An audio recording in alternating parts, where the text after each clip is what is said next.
pada hari yang berbahagia ini, dan juga yang tak lupa pula rasa hormat saya kepada seluruh Dewan Guru, Bapak-bapak dan Ibu-ibu sekalian yang ada pada SD Negeri 6 Depok. Nah, pada pagi yang berbahagia ini saya sangat berterima kasih sekali karena telah diberikan kesempatan kepada saya. Nah, untuk memaparkan sedikit, namun kita di sini adalah guna untuk sharing. Nah, sharing di sini tentang budaya positif sekolah. Baik Bapak Ibu semuanya, nah di sini saya akan memaparkan sedikit materi kita pada hari ini tentang budaya positif sekolah. Nah, apa itu budaya positif di sekolah? Nah, namun budaya itu tidak asing lagi seperti yang pernah kita dengarkan. Nah, sebelumnya kita pernah mendengarkan tentang budaya. Apa itu budaya? Kebiasaan. Nah, budaya itu kebiasaan. Nah, apapun kebiasaan yang sering kita lakukan, baik pada diri kita sendiri maupun di lingkungan masyarakat. Nah, seterusnya kita lakukan di sekolah. Nah, sekarang budaya positif di sekolah kita. Nah, apa itu budaya positif di sekolah? Kebiasaan yang baik. Ya, kebiasaan yang baik yang pernah kita laksanakan di sekolah. Misalnya seperti kita sudah menerapkan budaya 5S. Apa itu budaya 5S? Senyum, sapa, salam, sopan, santun. Bagus sekali. Nah, kita sudah menerapkan budaya 5S yaitu dengan senyum. Nah, pertama jumpa kita dengan senyum, kemudian kita sapa, dan kemudian kita melakukan budaya positif dengan salam. Nah, dan juga ada sopan dan santun. Baik. Nah, itu yang sudah sering kita laksanakan di sekolah kita. Nah, kemudian budaya positif di sekolah yaitu nilai-nilai dan kebiasaan-kebiasaan di sekolah yang berpihak kepada peserta didik agar mereka dapat berkembang menjadi pribadi yang kritis, penuh hormat dan tanggung jawab. Nah, makanya di sekolah kita harus kita terapkan kebiasaan yang baik. Jadi nanti dia akan menimbulkan akan jadi sebuah kebudayaan. Nah, jadi kita menerapkan kebiasaan, nanti di sekolah kita akan membudaya. Seperti kita sudah menerapkan kebiasaan salaman. Nah, salaman di waktu pagi, nanti kita juga akan membudayakan di sekolah kita. Baik, selanjutnya perubahan paradigma. Nah, perubahan paradigma, tolong Ibu Fitri Wahyuni dibacakan. Perubahan paradigma. Untuk membangun budaya yang positif, sekolah perlu menyediakan lingkungan yang positif, aman dan nyaman agar murid-murid mampu berpikir, bertindak dan mencipta dengan merdeka, mandiri dan bertanggung jawab. Lazimnya disiplin dikaitkan dengan kontrol. Dalam hal ini kontrol guru dalam menghadapi murid. Nah, perubahan paradigma. Nah, bagaimana perubahan paradigma itu? Nah, perubahan paradigma itu untuk membangun budaya yang positif. Nah, budaya yang positif sekolah. Sehingga kita perlu menyediakan lingkungan yang positif. Untuk membangun sekolah yang budaya positif di sekolah, maka kita harus menyediakan lingkungan yang positif, yang aman dan nyaman agar murid kita mampu berpikir. Nah, sehingga mereka mampu bertindak dan menciptakan dengan murid yang merdeka. Nah, sehingga mereka lazimnya dikatakan disiplin ini dikaitkan dengan kontrol. Kontrol ini berarti guru yang mengontrol siswa supaya mereka tidak berbuat seenaknya saja. Sehingga kita yang mengontrol siswa untuk mengarahkan mereka untuk melakukan budaya positif di sekolah kita.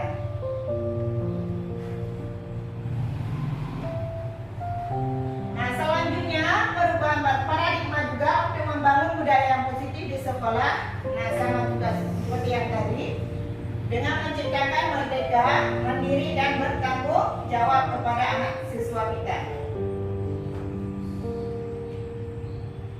Nah, sekarang seandainya Anda dan teman Anda akan melakukan kegiatan cobalah buka. Nah, kegiatan cobalah buka. Anda adalah A. Nah, tugas Anda adalah mengepalkan salah satu tangan Anda. Coba Anda bayangkan bahwa Anda menyimpan sesuatu yang sangat berharga di dalam tangan Anda. Nah, Anda perlu menjaga benda tersebut sekuat tenaga Anda karena begitu pentingnya untuk kehidupan Anda. Nah, tugas rekan Anda B adalah mencoba dengan segala cara untuk membuka kepalan ataupun menggoda, mengkritik, bahkan menawari Anda uang agar Anda bersedia membuka kepalan Anda. Coba lakukan kegiatan cobalah buka. Nah, di atas dengan cara bergantian. Nanti kita akan melakukan percobaan. Nah, menggepal, satu orang menggepal tangan, satu yang lain lagi menggelitik. Nah, menggelitik mencoba apa untuk kita membuka tangan kita. Apakah kita mau atau tidak mau? Seolah-olah di tangan kita ini ada sesuatu benda yang sangat berharga. Nah, bagaimana? Apakah kita mau membukanya dengan dikasih uang, di apa? Terserah, pokoknya yang lain mengkritik kita. Nah, mengkritik kita supaya kita membukanya. Nah, bagaimana? Boleh kita lakukan percobaan ini? Baik, sekarang Bapak Ibu melakukan percobaan dengan sesama teman sebangku. Nah, membuat percobaan dengan menggenggam yang si A menggenggam tangan, yang si B mengkritik. Nah, mengkritik, ayolah bukalah, nanti gitu. Nah, seakan-akan dalam tangan kita ada sebuah benda permata yang sangat berharga. Nah, bagaimana pendapat Anda? Oke, kita mulai ya. 1, 2, 3.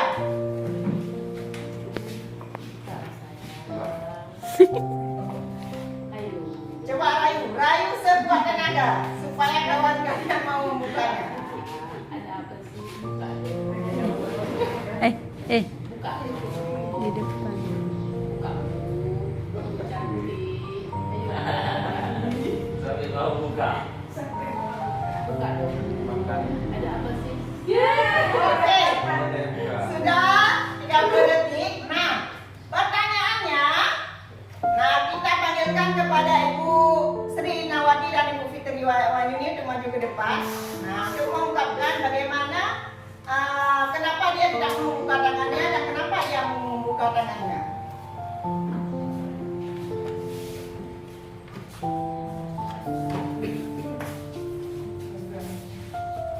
Oke. Nah, sekarang mengapa Ibu Fitri Wahyuni mau membuka tangannya ketika digelitik oleh kawannya? Karena kasihan lah udah dirayu, jadi karena rayuannya gimana ya saya bilang. Iya. Nah, bagaimana dengan pendapat Ibu Sri Nawati? Nah, saat menggelitik kawannya, nah apakah kenapa Anda ingin sekali Ibu Fitri Wahyuni untuk membuka tangannya? Karena penasaran tuh apa sih yang ada di tangannya kok pelit kali nggak bisa dibuka-buka, jadi saya rayu gimana pun terus terbuka. Iya. Bagus sekali. Terima kasih Ibu Sri Nawati. Nah, itu. Nah, saat kita menggepalkan tangan berarti perasaan kita di situ ada sesuatu yang sangat berharga. Nah, itu yang mengendalikan tersebut adalah kita sendiri. Nah, pada saat kita menggepalkan tangan berarti kita harus mengendalikan sesuatu.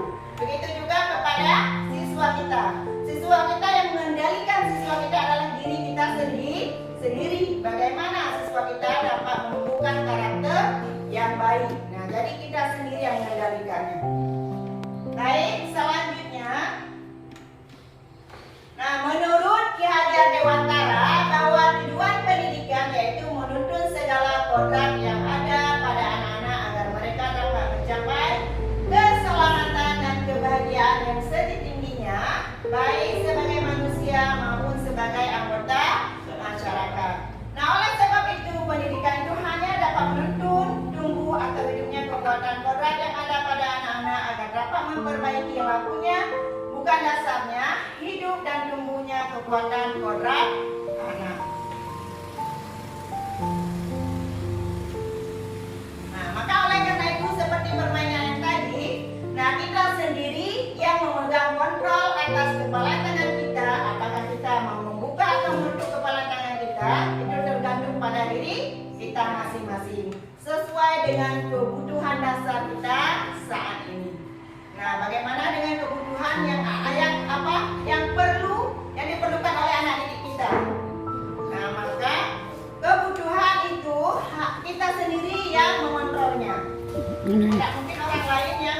mengontrolkan kebutuhan yang memberikan kebutuhan kepada anak didik kita. Rapat.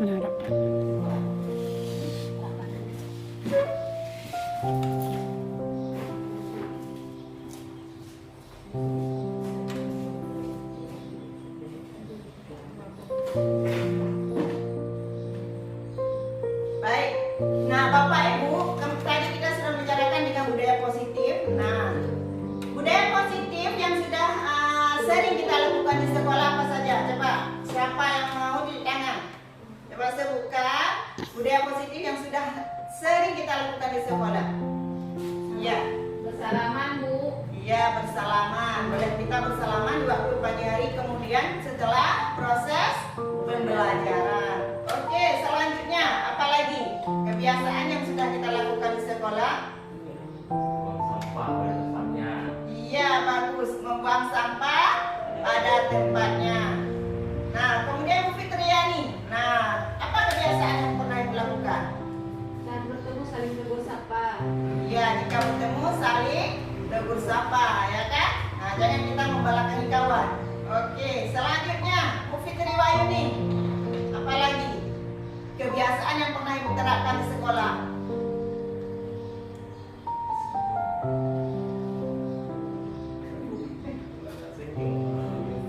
Iya, dengan senyum. Nah, kita juga harus senyum dengan semua orang karena senyum itu juga merupakan sedekah. Maka kita harus menerapkan kepada anak didik kita agar bisa senyum. Nah, baik.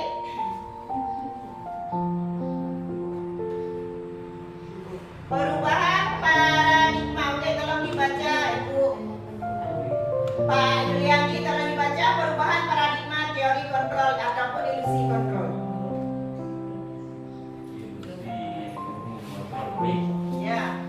Ilusi bahwa kritik dan membuat orang merasa bersalah dapat menguatkan karakter. Ilusi bahwa semua penguatan positif efektif dan bermanfaat. Ilusi bahwa orang dewasa memiliki hak untuk memaksa. Oke. Nah, itu perubahan paradigma teori kontrol. Nah, karena kita pada guru ada teori kontrol. Nah, ilusi guru mengontrol murid. Nah, guru mengontrol murid. Kemudian ada juga ilusi bahwa kritik dan membuat orang merasa bersalah dapat menguatkan karakter. Nah, kita nanti pada siswa tidak lagi menghukum siswa, tapi kita membuat siswa tersebut merasa bersalah. Nah, dengan kita membuat siswa merasa bersalah, nanti dia akan menimbulkan karakter yang baik. Jangan kita menghukum lagi. Nah, selanjutnya ilusi bahwa semua pengetahuan positif, efektif dan bermanfaat. Ada juga ilusi orang dewasa memiliki hak untuk memaksa.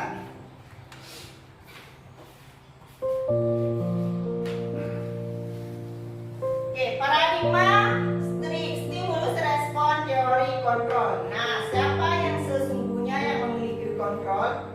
Nah, stimulus respon itu yang pertama kita mencoba mengubah orang agar berpandangan sama dengan kita. Nah, stimulus itu mengubah. Bagaimana mengubah cara pandang orang lain agar sama dengan kita? Maksudnya di sini, nah kita saat membimbing siswa, nah kita harus misalnya kita ingin berkarakter siswa dengan karakter yang baik. Nah, mereka harus membudayakan salam. Nah, bagaimana cara kita membimbing siswa tersebut agar terbiasa dengan salam? Nah, teori kontrolnya kita berusaha memahami pandangan orang lain tentang dunianya. Nah, misalnya kita seperti berada di daerah terpencil. Nah, kita di perbukitan. Berarti anak-anak di sana nanti harus kita arahkan.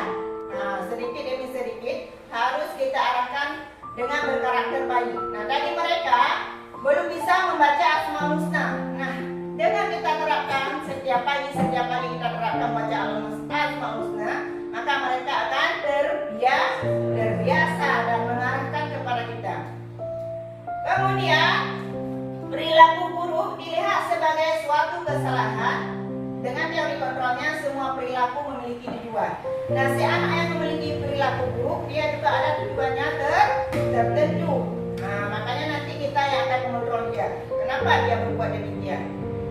Nah, orang lain bisa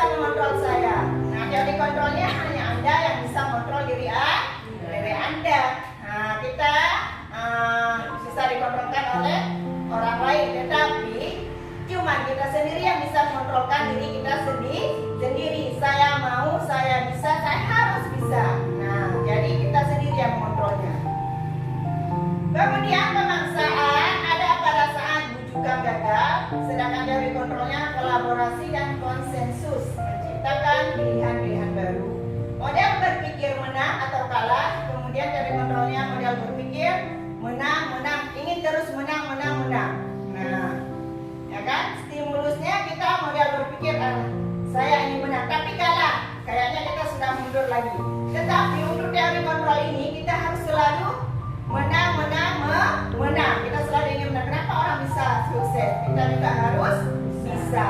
Makanya kita harus teori kontrolnya model berpikir menang. Oke, selanjutnya.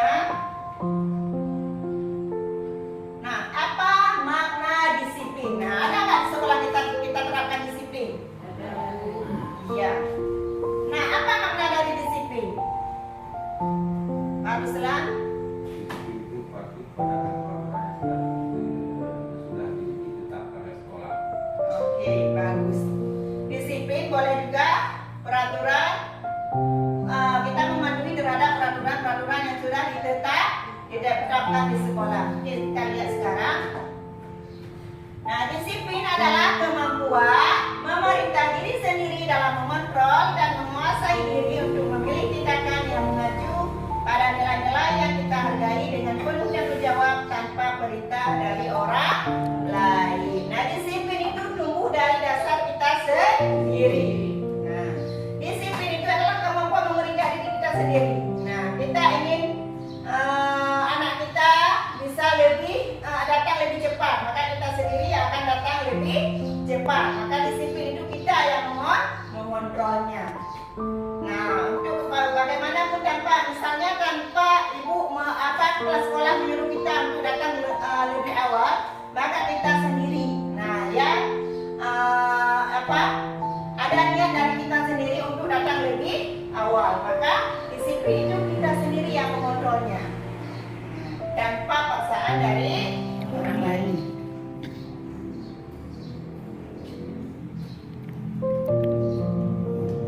Nah, selanjutnya ada teori motivasi perilaku manusia. Nah, teori motivasi perilaku manusia coba dibacakan Bu Fitriani. Teori motivasi perilaku manusia. 1. Untuk menghindari ketidaknyamanan atau hukuman. Apa yang akan terjadi apabila saya tidak melakukannya? Itu merupakan motivasi internal. Yang kedua, untuk mendapatkan imbalan dari orang lain atau instruksi apa yang akan saya dapatkan apabila saya melakukannya. Itu motivasi eksternal. Yang ketiga, untuk menghargai diri sendiri, saya akan menjadi orang yang seperti apa bila saya melakukannya. Itu merupakan motivasi internal. Oke. Nah, itu teori motivasi perilaku manusia. Ada motivasi eksternal dan ada motivasi internal. Untuk eksternalnya ada dua. Yang pertama, untuk menghindari ketidaknyamanan ataupun hukuman. Nah, apa? Misalnya, apa yang akan terjadi apabila saya tidak melakukannya? Nah, itu kan misalnya ada sebuah hukuman. Kalau tidak berbuat ini, kalau tidak membuat modul pada saat kita mengajar tidak menggunakan modul ajar, maka kita akan dikenakan sanksi. Nah, maka kita itu merupakan motivasi eksternal dari luar. Maka kita akan bagaimana kita ingin melakukannya. Nah, harus melakukannya, ya kan? Harus membuat modul ajar saat mengajar di kelas. Kemudian yang kedua, untuk mendapatkan imbalan dari orang lain, ataupun institusi. Nah, kita kepingin supaya kita ini diberi imbalan oleh orang lain. Nah, saya mau berdiri di depan supaya saya nanti diberi uang oleh kepala sekolah. Maka, itu juga merupakan motivasi eksternal. Nah, apa yang akan saya dapatkan apabila saya melakukan ini? Nah, saya mau misalnya membuat kegiatan ekstrakurikuler supaya saya nanti mendapatkan imbalan lebih dari kepala sekolah. Nah, itu juga motivasi eksternal, ya kan? Selanjutnya, motivasi internal. Nah, motivasi internal itu untuk menghargai diri kita sendiri. Ini itu dari dalam, berarti untuk menghargai diri kita sendiri. Saya akan menjadi orang yang seperti apa bila saya melakukannya, ya kan? Nah, itu motivasi internal. Saya ingin melakukan pembelajaran yang berdiferensiasi. Saya ingin melakukan pembelajaran membentuk karakter siswa. Nah, maka saya akan menjadi orang yang seperti apa apabila saya nanti akan melakukannya. Nah, pasti kita akan lebih baik lagi apabila kita melakukan pembelajaran yang seutuhnya kepada murid kita. Ice breaking dulu, supaya kita lebih semangat, ya. Nah, ice breakingnya kita dengan melakukan tembak dor, boleh? Boleh. Oke. Nah, ini kita mulai dengan apa? Supaya mengingat tentang kelipatan. Nah, kelipatan matematika, ya kan? Nah, nanti tentang kelipatannya nanti pas di kelipatan jangan lagi bilang angkanya. Nanti kita tembak dor, ya. Misalnya kelipatan 2, kita hitung mulai dari 1. Ibu bilang 1, Ibu Li nanti bilang dor. Nah, langsung tembak, ya. Oke, siap? Ya. Oke, kita berdiri sebentar ya, biar lebih semangat. Kita main kelipatan berapa? Oke, kita mulai.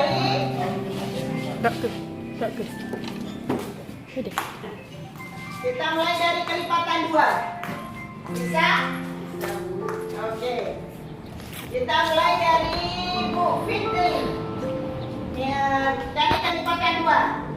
1. Hitungnya dari 1 ya. Hitungnya dari 1, berarti nanti 2 langsung dor. Dornya kemana? 3. Dornya ke ibu. 1.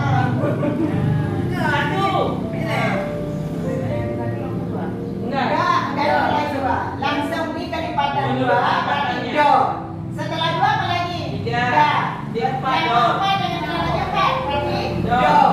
Ya. Oke, 1, 2, 3 siap. 1. Oh iya. Oke, siap. Siap. Kelipatan 2 1. dor. Oke. 3. Dor.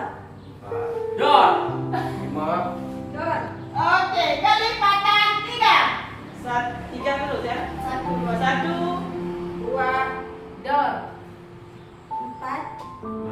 Dor. 6. Oke, masih bagus. Nanti siapa Kalau yang ada yang salah, siapa yang kena tembak ke dalam rumahnya. Kelipatan 4. 1. 2. 3. Oke. 6. Dor.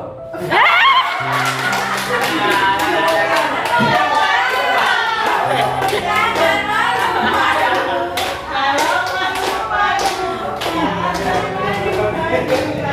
ya ada kena tembak kata apa? Oke, silakan. Kena sanksi menyanyikan lagu Balangku dengan menggantikan bunyi vokal O. Ayo. Oke, silakan. 1, 2, 3. Bolongku. 1, 2, 3. Ada. Aduh.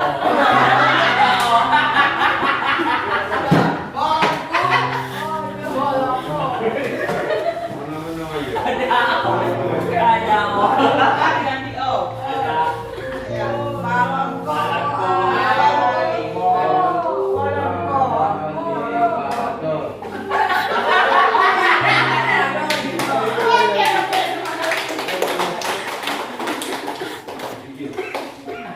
Baik, Bapak Ibu.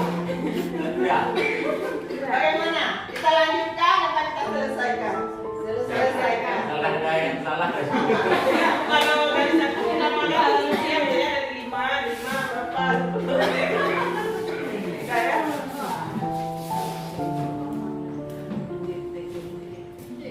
Baik, kita lanjutkan ya.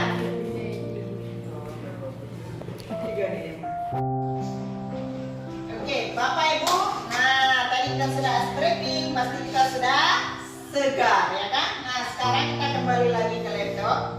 Nah, tadi Ibu sudah menyinggung, saya sudah menyinggung tentang kebutuhan dasar. Kita mengontrol siswa sesuai dengan kebutuhan dasar pada murid.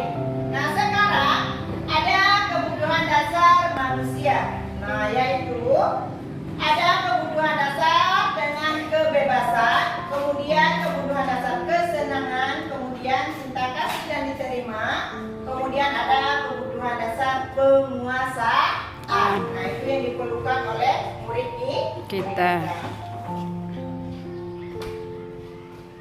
Oke, nah di sini ada sebuah ilusi. Nah, Ibu Ani, guru kelas 5 di SD Pelita Hati, sedang bingung menghadapi Agus. Beberapa anak telah datang dan mengeluhkan Agus yang seringkali meminta bekal makan siang mereka dengan paksa. Jika Anda menghadapi situasi seperti Ibu Ani, apa yang Anda akan lakukan? Nah, menurut Anda kira-kira apa alasan Agus melakukan hal itu? Nah, kan sering misalnya di sekolah. Nah, ini yang terjadi pada Ibu Ani. Nah, di sekolahnya dia pada saat anak-anak membawa bekal makan siang, nah si Agus ini selalu meminta kepada kawannya. Nah, apa kira-kira alasan si Agus melakukan hal itu? Nah, kita lihat. Nah, dalam konteks penerapan disiplin positif, Ibu Ani sebaiknya mencari tahu dulu alasan Agus melakukan tindakan tersebut agar mengetahui kebutuhan mana yang sedang berusaha dipenuhi Agus. Tadi kan kita ada kebutuhan dasar manusia. Nah, mungkin dia belum terpenuhi kebutuhan yang bagaimana. Nah, di sini kita lihat. Yang pertama apa jawabannya menurut? Apabila jawaban Agus karena ia lapar dan orang tuanya tidak membawanya bekal makanan siang, maka kebutuhannya adalah bertahan hidup. Nah, pada saat nanti Bu Ani menanyakan kepada si Agus kenapa dia melakukan hal tersebut, mungkin si Agus nanti akan menjawab dia, mungkin saya lapar Bu. Nah, berarti itu kebutuhan yang diperlukan si Agus adalah kebutuhan berlangsung hidup. Nah, selanjutnya apalagi jawaban si Agus? Apabila jawaban Agus karena ia senang temannya jadi memperhatikan dia, ya kan? Nah, berarti kebutuhannya di sini adalah cinta dan kasih sayang. Kebutuhannya adalah cinta dan kasih sayang untuk diterima oleh kawan-kawannya. Mungkin pernah terjadi di sekolah kita, ya kan? Nah, yang ketiga, apabila jawaban Agus adalah dia merasa hebat karena temannya jadi takut dan menuruti keinginannya, maka kebutuhannya adalah sebagai penguasa. Nah, mungkin pada saat dia meminta makanan pada orang lain jadi takut kepada dia, maka dia itu di situ kebutuhannya jadi ingin sebagai penguasa. Selanjutnya, apabila jawaban Agus karena dia merasa bosan dengan bekal yang dibawakan ibunya karena selalu membawakan bekal yang sama, maka kebutuhan si Agus di sini adalah dia ingin kebebasan. Nah, jangan yang itu saja kita kasih kepada siswa kita, ya kan? Maka siswa kita juga ingin perlu kebebasan seperti hal si Agus tersebut. Nah, selanjutnya apabila jawaban Agus adalah karena iseng saja dan dia menikmati ekspresi wajah temannya yang kesal karena diambil makanannya, maka kebutuhan si Agus di sini adalah sebagai kesenangan. Nah, iseng-iseng aja dia mau mengambil makanan kawannya. Nah, setiap makan siang, maka itu menjadi kesenangan, sebuah kebutuhan yang pada dia itu kesenangan si Agus. Nah, ingin mengambil makanan kawannya sendiri. Nah, ini kebutuhan yang ada pada siswa kita, seperti sekolah kita. Misalnya di kelas 2 kemarin ada siapa? Bu Fitri? Iya, Rafa sering mengambil punya kawannya, ya kan? Nah, berarti kebutuhan dia nanti kita harus posisi kontrak kita sebagai penyelidik dulu. Nah, kita selidiki dulu kenapa si Rafa ini mengambil punya kawannya. Mungkin dia ada kebutuhan yang belum terpenuhi. Nah, karena tadi ada kebutuhan manusia yang harus dipenuhi.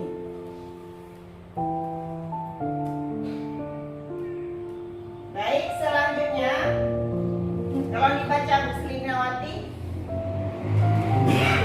5 posisi kontrol guru. Yang pertama, penghukum. Kedua, membuat merasa bersalah. Yang ketiga, teman. Yang keempat, pemantau. Dan yang kelima, manajer. oke. Nah, nanti ada 5 posisi kontrol terhadap guru. Nah, kita harus sebagai guru harus memiliki 5 posisi kontrol. Guru itu sebagai penghukum. Nah, nanti gua akan jelaskan kita juga ada guru dia juga bisa juga sebagai penghukum, tapi penghukumnya yang positif. Kemudian guru itu juga sebagai pembuat merasa bersalah. Nah, tadi juga Ibu sudah menyinggung bagaimana guru itu membuat merasa bersalah supaya untuk menumbuhkan karakter siswa. Kemudian guru itu juga sebagai teman bagi peserta didik. Nah, guru itu juga sebagai pemantau dan guru itu juga sebagai manajer yang memanage siswanya.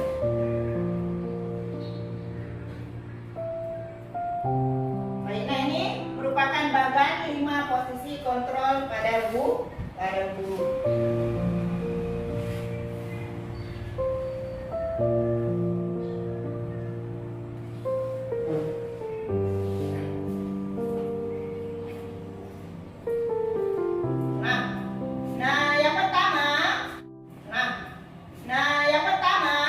Motivasi. Nah, guru ingin membuat. Nah, di sini sebagai penghukum. Penghukum berarti menghadik atau menunjukkan, menyakiti dan menyindir.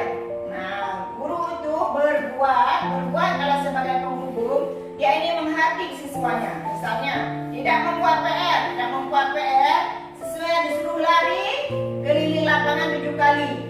Nah, itu juga sebagai penghukum. Nah, tapi nanti kita akan melihat bagaimana penghukum yang positif. Kemudian membuat merasa bersalah, berceramah dan mengatakan seharusnya kamu ya. Nah, begini. Nah, itu bagaimana membuat siswa itu merasa bersalah. Baik, selanjutnya pernyataan dalam posisi kontrol itu, saya kecewa sekali dengan kamu. Kan sering kita mengutarakan sama anak-anak, saya sering kecewa sekali dengan kamu. Nah, karena dia mungkin tidak membuat PR, tidak mengerjakan latihan. Nah, saya sering sekali kecewa dengan kamu. Nah, itu membuat siswa ini merasa bersalah. Kamu tidak pernah melakukannya. Nah, misalnya dia tidak mau bergotong royong, kamu tidak pernah melakukan gotong royong ya. Nah, nanti kita akan membuat sebuah hukuman. Nah, ayolah lakukan demi ibu bapak. Nah, misalnya dia tidak mau ikut berpartisipasi dalam melakukan kerja kelompok. Nah, kita jadikan dia sebagai teman. Nah, ayolah kamu lakukan.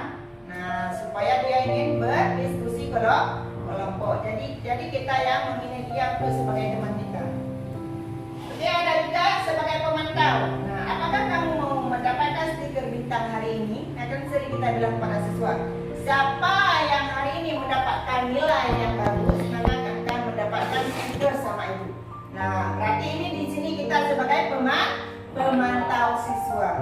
Nah, kita yang memantau siswa, siapa yang nilainya bagus, siapa yang nilainya tidak bagus. Nah, kemudian bagaimana kamu bisa menyelesaikan masalah ini? Nah, kita di sini kita adalah sebagai manajer. Nah, misalnya ada siswa yang tidak memakai sepatu ke sekolah. Nah, kita akan mencari solusi.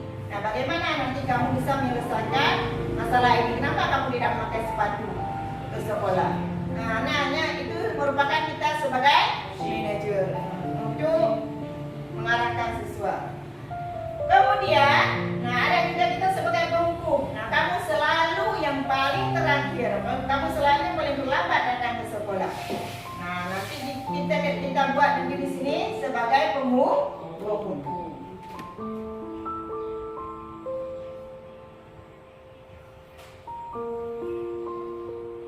Oke, selanjutnya tadi kita sudah berbicara tentang kedisiplinan. Nah, sekarang ada peraturan dan ada keyakinan kelas ataupun kebijakan yang dituju. Nah, kita juga sering membuat keyakinan ataupun kontrak belajar di kelas. Peraturannya selalu kembalikan buku kepada tempatnya. Jadi keyakinan kelas di sini sebagai apa? Sebagai tanggung jawab. Nah, kemudian kita juga membuat peraturan. Nah, dilarang mengganggu orang lain. Nah, di sini keyakinan kelas ataupun nilai kebijakan yang dituju adalah menghormati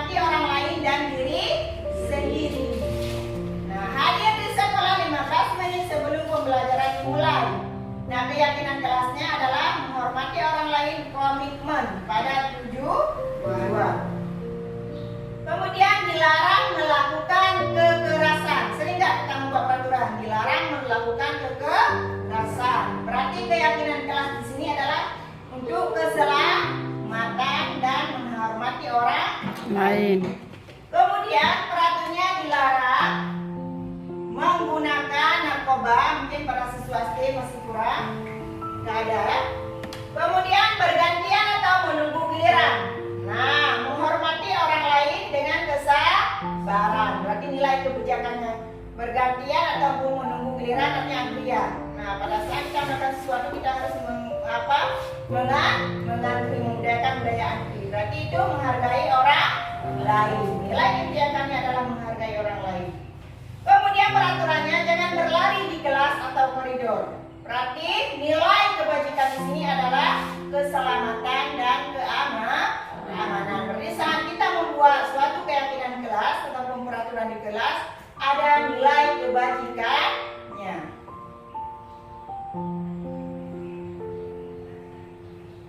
Nah, di sini membuat kesepakatan kelas. Nah, dengan strategi untuk membuat kesepakatan kelas berarti kita harus komitmen. Nah, siswa kita itu harus komitmen.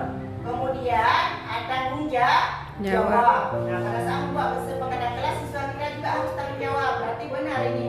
Kalau dia sudah membuat kesepakatan dan keyakinan kelas, kita tidak boleh berbicara di dalam kelas. Berarti mereka nanti tidak boleh berbicara di dalam kelas. Kemudian saling menghargai, jujur dan peduli. Ini strategi pada siswa kita. Selanjutnya juga kita akan mengenal segitiga restitusi. Oke, coba dibaca. Pak Ruslan. Segitiga restitusi. Proses menciptakan kondisi bagi murid untuk memperbaiki kesalahan mereka sehingga mereka bisa kembali pada kelompok mereka dengan karakter yang lebih kuat. Melalui restitusi guru dapat membuat murid menjadi lebih memiliki tujuan positif serta memilihkan diri sendiri setelah berbuat salah. Membantu murid untuk jujur pada diri sendiri dan mengevaluasi dampak dari kesalahan yang dilakukan. Memberikan penawaran bukan paksaan. Ya. Nah, bagaimana di sini? Nah, untuk segitiga restitusi di sini berarti kita perlu menciptakan segitiga restitusi di sekolah, yaitu proses menciptakan kondisi bagi murid untuk memperbaiki kesalahan mereka. Nanti kita akan mengenal segitiga restitusi itu bagaimana, sehingga mereka bisa kembali kepada kelompok mereka dengan karakter yang lebih kuat. Nah, jadi melalui segitiga restitusi ini, guru dapat membantu murid menjadi lebih memiliki tujuan disiplin positif serta memulihkan dirinya setelah berbuat salah. Jangan nanti ada siswa kita yang telah berbuat salah seenaknya saja. Jadi kita harus melakukan melalui restitusi, nanti ada menstabilkan kondisi. Nah, nanti kita akan melihat bagaimana restitusi tersebut yang harus kita terapkan di sekolah. Kemudian membantu murid untuk jujur pada diri sendiri dan mengevaluasi dampak dari kesalahan yang telah dilakukan. Kemudian memberikan penawaran bukan paksaan kepada siswa tersebut. Jadi nanti dalam sebuah permasalahan kita akan menggunakan segitiga restitusi. Nah, ini bentuk badan dari segitiga restitusi. Nah, di sini ada segitiga restitusi. Di sini yang pertama menstabilkan identitas. Nah, menstabilkan identitas siswa. Nanti terhadap permasalahan yang kita hadapi. Validasi tindakan yang salah, kemudian menanyakan keyakinan. Ada tiga proses dalam segitiga restitusi di sini. Nah, pada saat nanti si anak berbuat salah, yang pertama kita harus menstabilkan identitas. Yang kedua, kita memvalidasi tindakan yang salah. Tindakan apa yang dia lakukan. Kemudian yang ketiga, kita menanyakan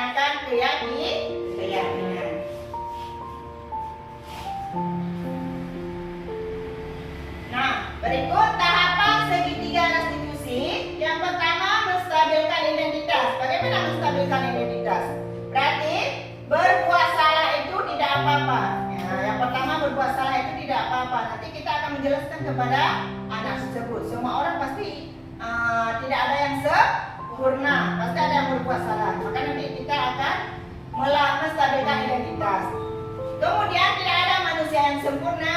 Saya juga pernah melakukan salah seperti itu. Tidak bisa menyelesaikan ini. Nah, kemudian Bapak, Ibu tidak tertarik mencari siapa yang salah, tapi Bapak ingin mencari solusi dari permasalahan ini. Nah, itu kata-kata nanti pada saat kita melakukan segitiga restitusi terhadap permasalahan Siswa.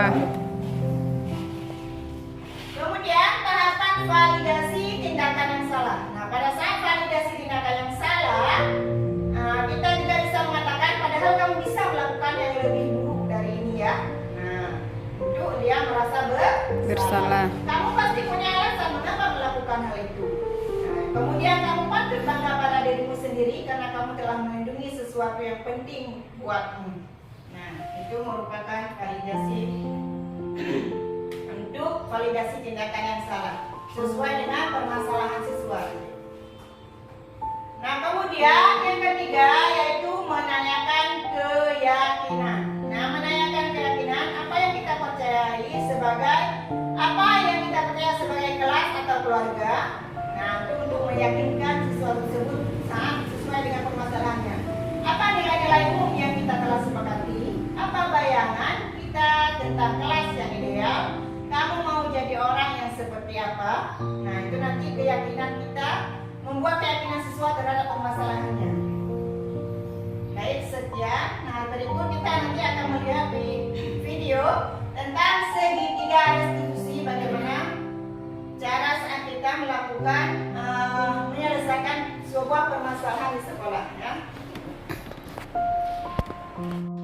Oke, sekarang kita akan melihat bagaimana cara menggunakan restitusi pada setiap permasalahan di sekolah kita dengan siswa. Ada yang di sana Zaki, silakan duduk Zaki. Ada yang di sana Zaki, silakan Zaki. Nah Zaki, kamu tahu tidak kenapa kamu dipanggil di sini? Ya, nah sekarang kamu ceritakan bagaimana kamu ya, nah sekarang coba kamu ceritakan bagaimana kronologi kejadiannya.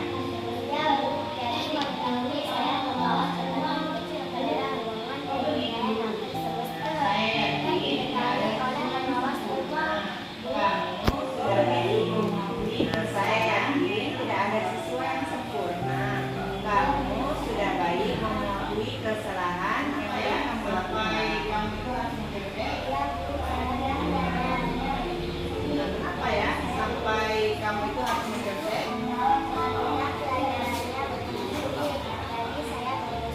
sedangkan kamu itu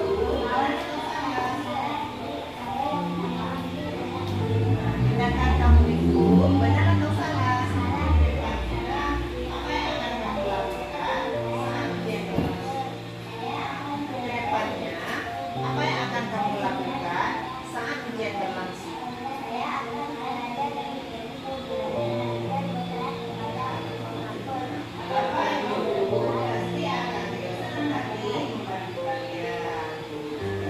Bapak Ibu pasti akan senang hati membantu kalian. Nah, terima kasih.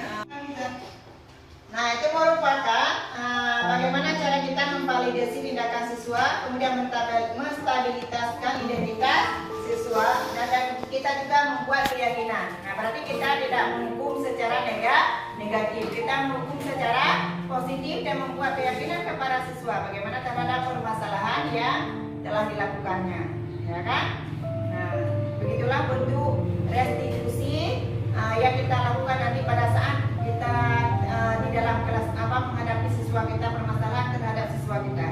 Nah, jangan sampai kita menghukum, kita suruh keliling lapangan, tidak membuat PR. Nah, itu merupakan hukuman yang negatif, ya kan? Yang membuat siswa menghati ataupun membuat siswa sangat menyakiti. Tapi sekarang kita tidak boleh melakukan hukuman yang negatif. Nah, begitulah bentuk kita menghukum siswa dengan hukuman yang positif.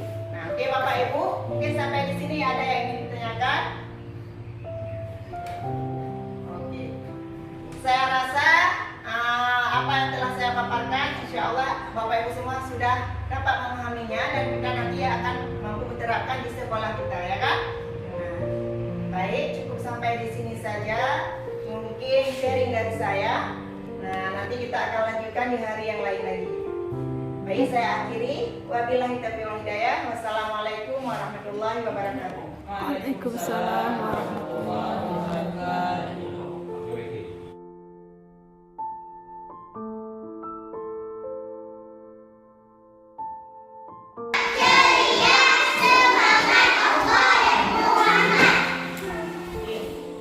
Assalamualaikum warahmatullahi wabarakatuh.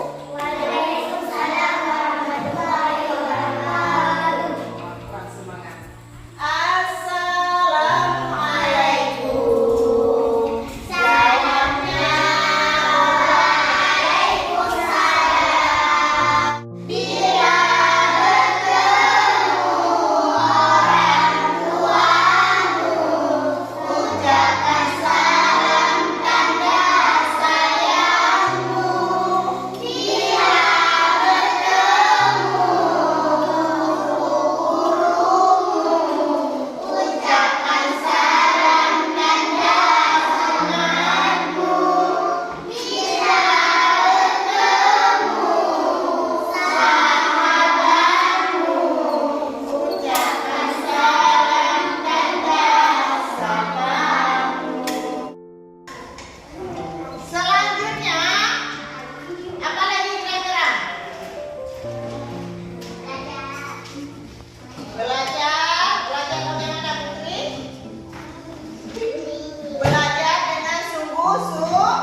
Ya,